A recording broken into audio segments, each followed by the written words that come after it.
Hello everyone and welcome to my Bachelor Nation 24 channel. I hope everyone is having a wonderful day. Before we begin, please hit the subscribe button and give this video a thumbs up.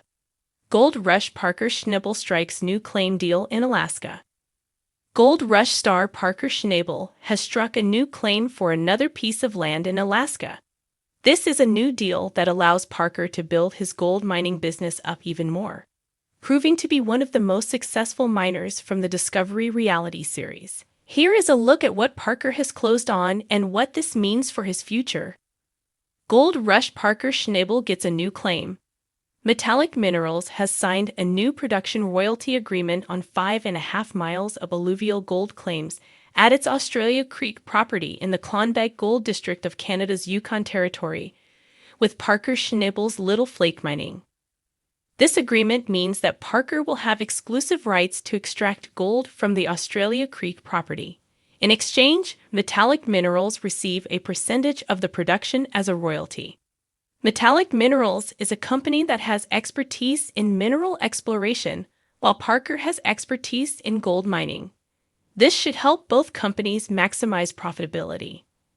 This also is a good deal for Metallic Minerals, as Parker Schnabel recently won the Robert E. Leckie Award for Excellence in Environmental Stewardship by the Yukon government for his reclamation work in the Klondike. Under the terms of the Australia Creek property agreement, Little Flake and Parker have to complete a $1 million minimum annual work commitment. They also have to pay Metallic Minerals an annual advance royalty plus a variable royalty on all gold production.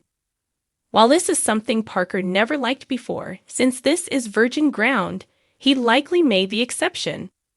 There is no word on whether this new land will play into Gold Rush. There have been rumors that his most recent new claim would get its own spin-off series. But with a new one, there could be enough for Parker to get more on his own spin-off series on Discovery.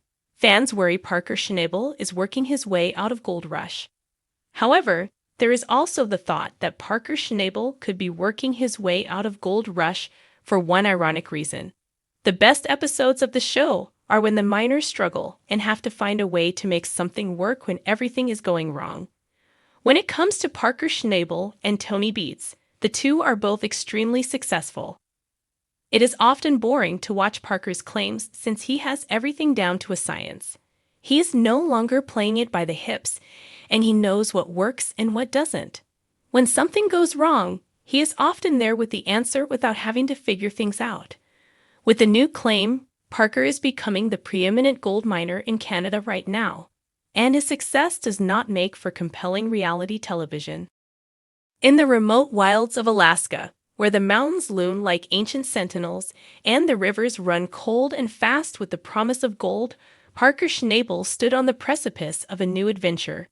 The air was thick with anticipation, a palpable energy that buzzed through the camp like the hum of the machinery that had long been the backbone of his success. But this time, the stakes were different. This time, Parker was not just chasing the gold that had made him a legend. He was about to strike a deal that could redefine his legacy. Parker had always been a force of nature, a young prodigy who had taken the helm of his family's mining operation with a determination that belied his years. But as the seasons passed, the thrill of the chase had begun to evolve into something more profound. He had proven he could find gold. Now, he wanted to find the kind of success that could echo through the generations, much like the gold veins hidden deep within the earth. Alaska, with its untamed wilderness and uncharted territories, called to him like a siren's song, promising both peril and possibility. The claim he was eyeing wasn't just any patch of ground. It was a stretch of land that had been whispered about in mining circles for years, a place where gold was said to flow like the rivers themselves, untapped, untouched, waiting.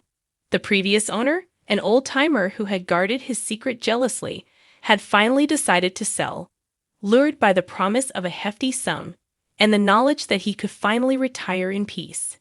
But he wasn't going to sell to just anyone.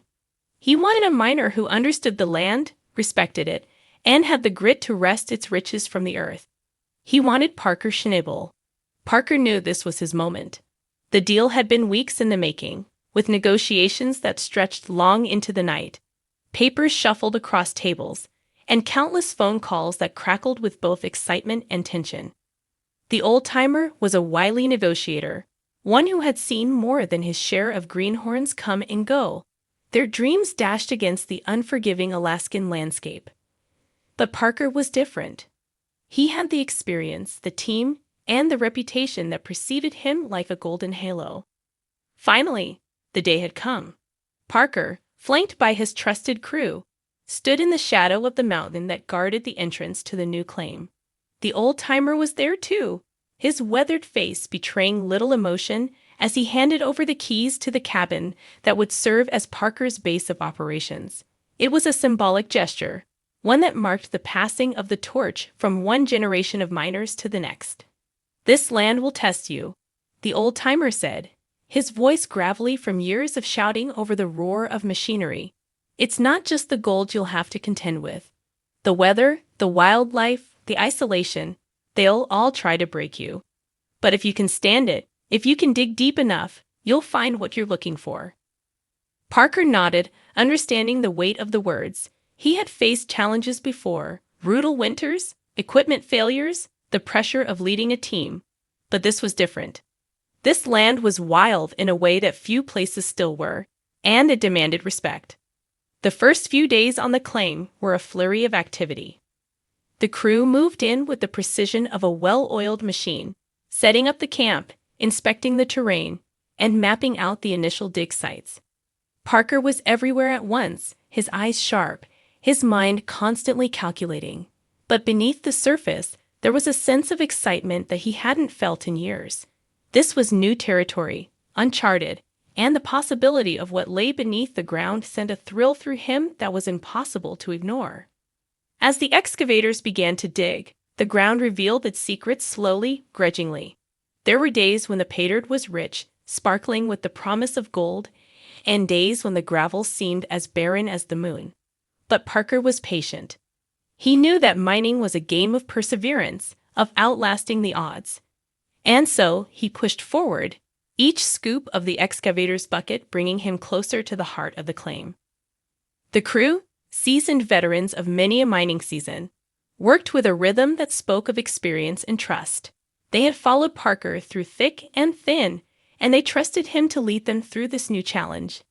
The camaraderie in the camp was palpable, a brotherhood forged in the heat of hard work and long days. As the weeks turned into months, the results began to speak for themselves. The sluices ran thick with gold, the nuggets clinking into the pans with a satisfying weight. But it wasn't just the gold that made this claim special.